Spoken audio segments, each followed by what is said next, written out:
Hello friends, welcome to life experience education.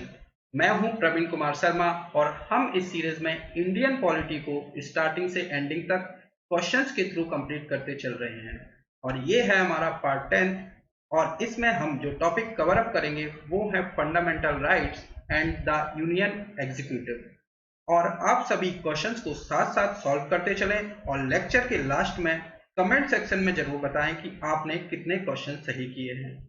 तो start करते हैं लेक्चर को क्वेश्चन नंबर फर्स्ट के साथ।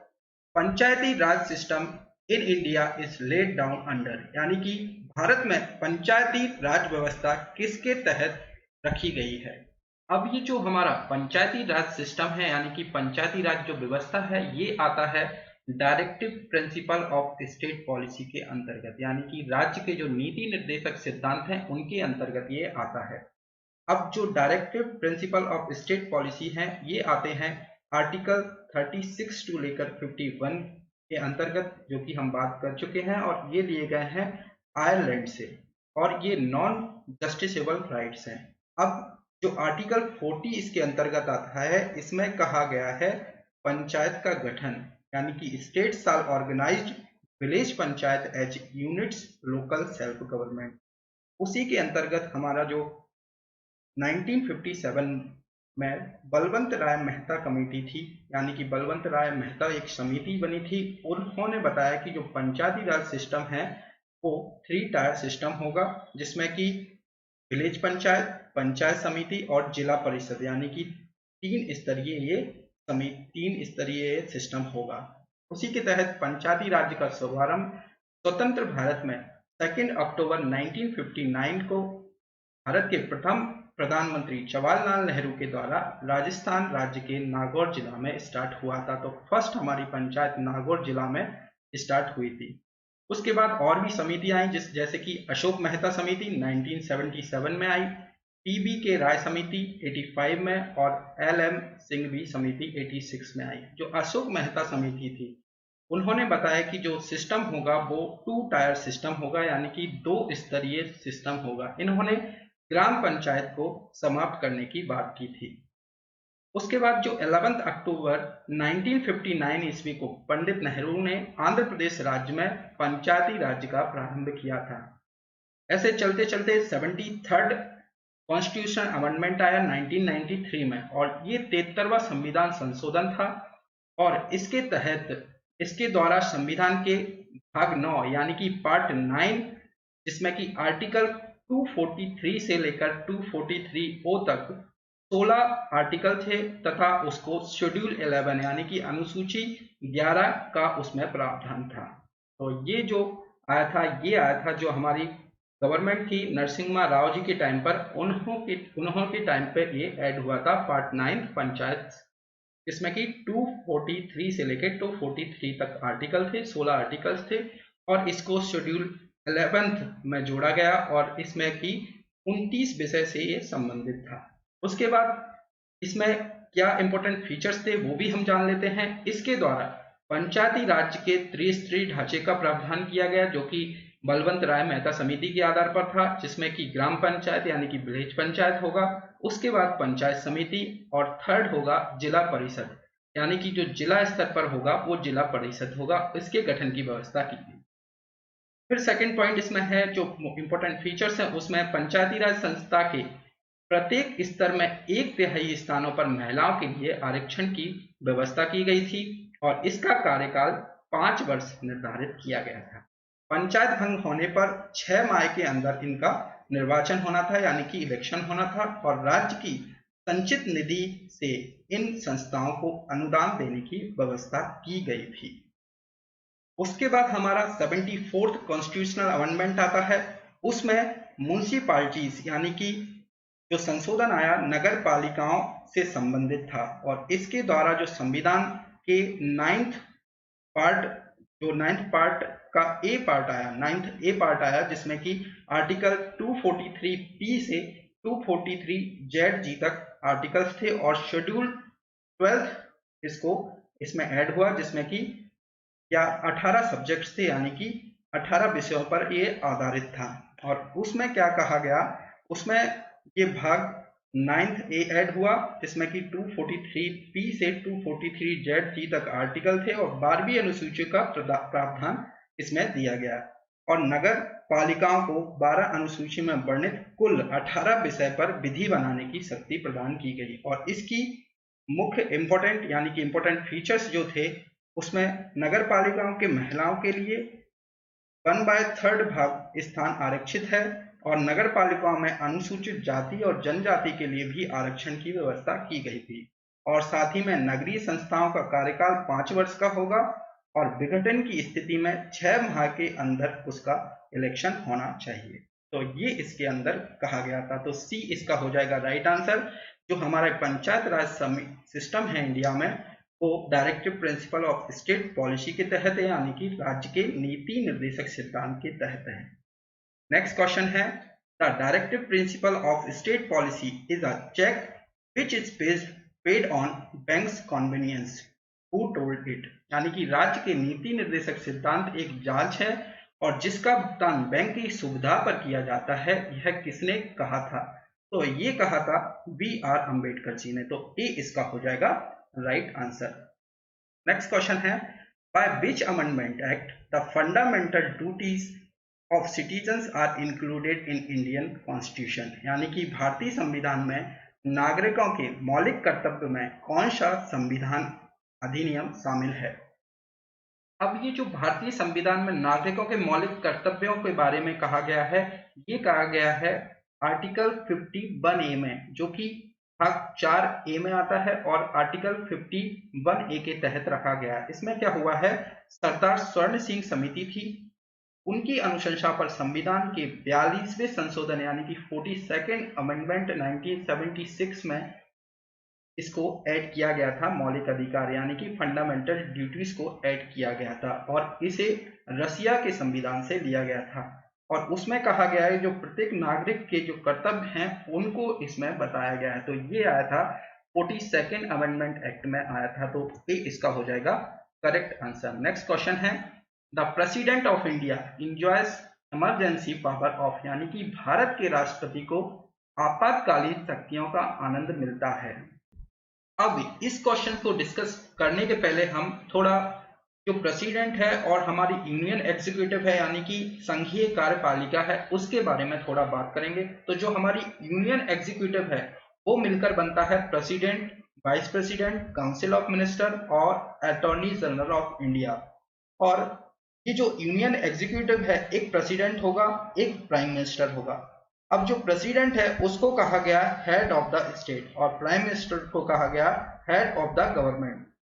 जो प्रेसिडेंट है उसको नॉमिनल पावर्स सिर्फ मिलती है, यानी कि उसके नाम से कार्य होता है, इसलिए उसको नाम मात्र की कार्यपालिका कहा गया। और जो प्रधानमंत्री होगा, प्राइम मिनिस्टर होगा, उसको रियल पावर यानी कि वास्तविक कार्यपालिका उसको बोलते हैं।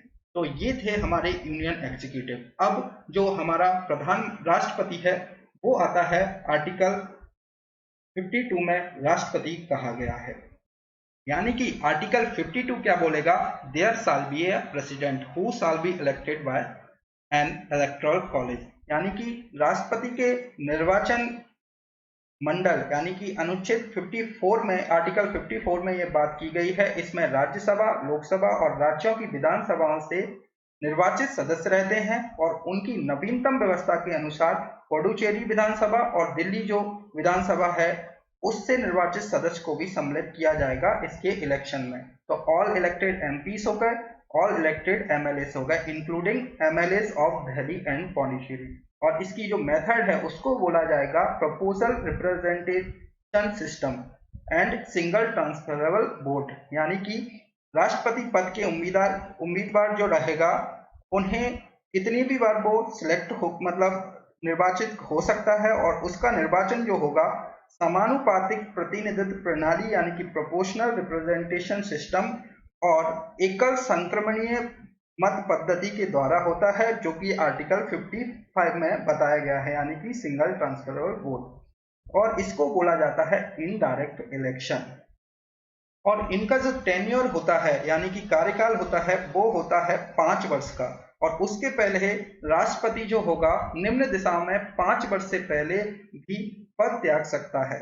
मे रिजाइन वाइस प्रेसिडेंट, यानी कि उपराष्ट्रपति को संबोधित अपने त्याग पत्र उपराष्ट्रपति को संबोधित किया जाएगा, जो इसकी सूचना लोकसभा के अध्यक्ष को देगा।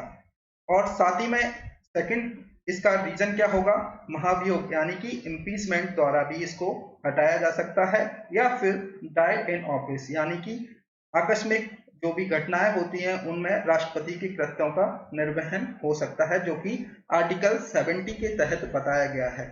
अब जो आर्टिकल 70 है उसके तहत और क्या क्या है, जब राष्ट्रपति एवं उपराष्ट्रपति दोनों का पद रिक्त हो और ऐसी आकस्मिकताओं में आर्टिकल 70 राष्ट्रपति के कृत्यों का निर्वहन का उपबंध करता है। और इनके अनुसार क्या होगा, इसके अनुसार जो 1969 में जो पारित हुआ था राष्ट्रपति उत्तराधिकारी अधिनियम, उसके तहत जो उच्चतम न्यायालय होगा, सुप्रीम कोर्ट होगा, उसका मुख्य न्यायाधीश या उसके नहीं होने पर भी उसी न्यायालय के का वरिष्ठतम न्यायाधीश जो उस समय उपलब्ध हो, राष्ट्रपति के कृत्यों को संपादित कर सकता है।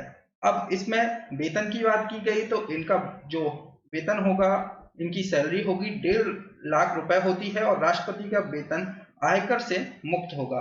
और राष्ट्रपति के लिए 9 लाख रुपीस वार्षिक पेंशन निर्धारित किया गया है।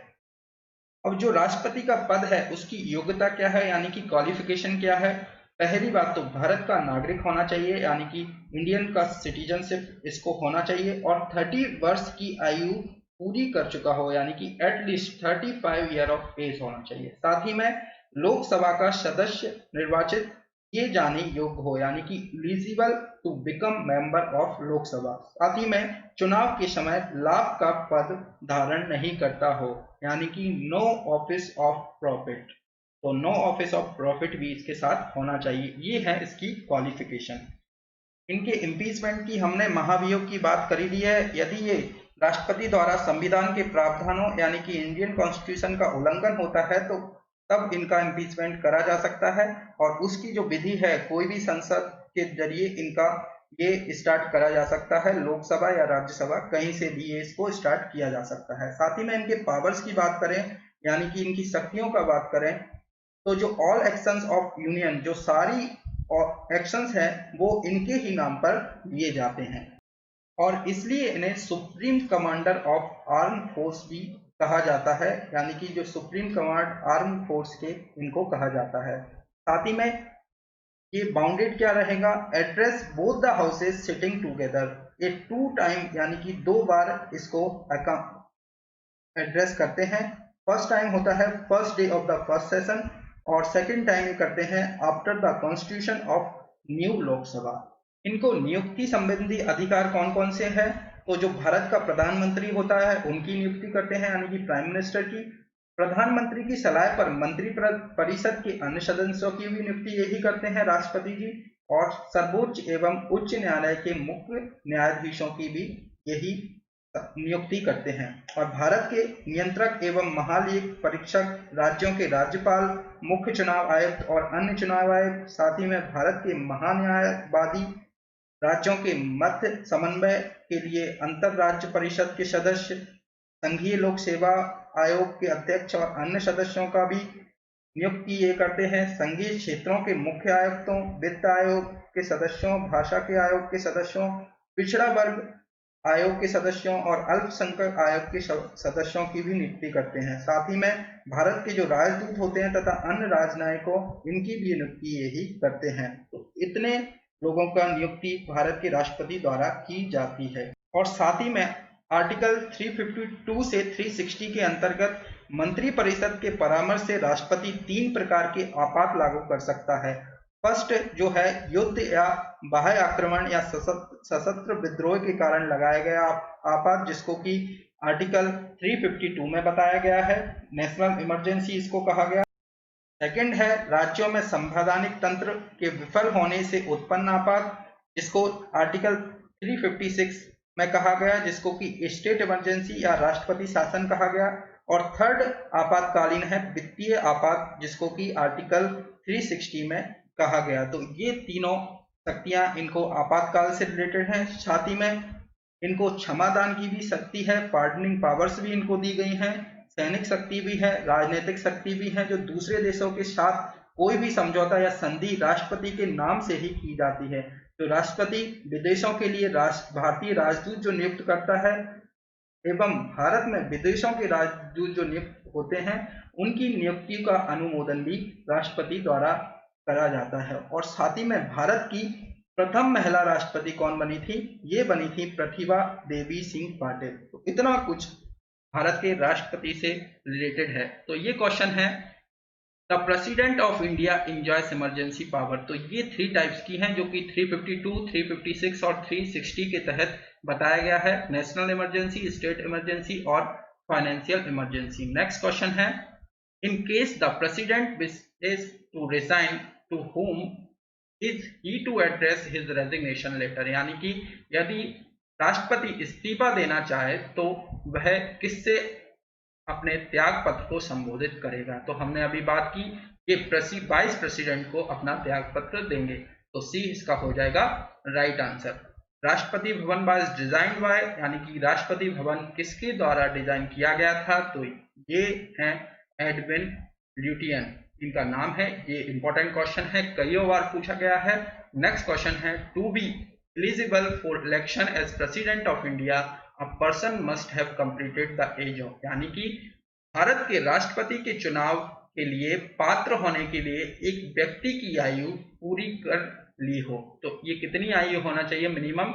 ये एटलीस्ट 35 ईयर्स का होना चाहिए, यानी कि सी इसका होना चाहिए राइट आंसर। ये हम डिस्कस कर चुके हैं सारे question. Who is executive head of state in India, यानी कि भारत के राज्य का कार्यकारी प्रमुख कौन है? तो हमारे president, head of the state president को बोला जाता है। तो ये इसका हो जाएगा राइट आंसर। और जो हेड ऑफ द गवर्नमेंट बोला जाता है वो बोला जाता है प्राइम मिनिस्टर को। तो कंफ्यूज नहीं होना है, हेड ऑफ स्टेट प्रेसिडेंट और हेड ऑफ स्टेट होते हैं प्राइम मिनिस्टर। तो ए इस क्वेश्चन का हो जाएगा राइट आंसर। नेक्स्ट क्वेश्चन है, who among the following is appointed by the president, यानी कि निम्नलिखित में से कौन राष्ट्रपति द्वारा नियुक्त किया गया है, ये नियुक्त किया जाता है? तो attorney general of India, comparative and auditor general of India यानी कि CAGI और गवर्नर ऑफ स्टेट। तो ये तीनों ही भारत के राष्ट्रपति द्वारा नियुक्त किए जाते हैं। तो डी इसका हो जाएगा राइट आंसर। नेक्स्ट क्वेश्चन है, acting chief justice of supreme court in India is appointed by the, यानी कि भारत के सर्वोच्च न्यायालय के कार्यवाहक मुख्य न्यायाधीश द्वारा नियुक्त किया जाता है। तो ये नियुक्त किया जाते हैं राष्ट्रपति ही द्वारा। तो सी इस क्वेश्चन का भी हो जाएगा राइट आंसर। तो ये था आज का हमारा लास्ट क्वेश्चन। लेक्चर को लाइक कीजिए, शेयर कीजिए और लाइफ एक्सपीरियंस एजुकेशन के साथ जुड़ने के लिए चैनल को सब्सक्राइब भी कीजिए। Thank you.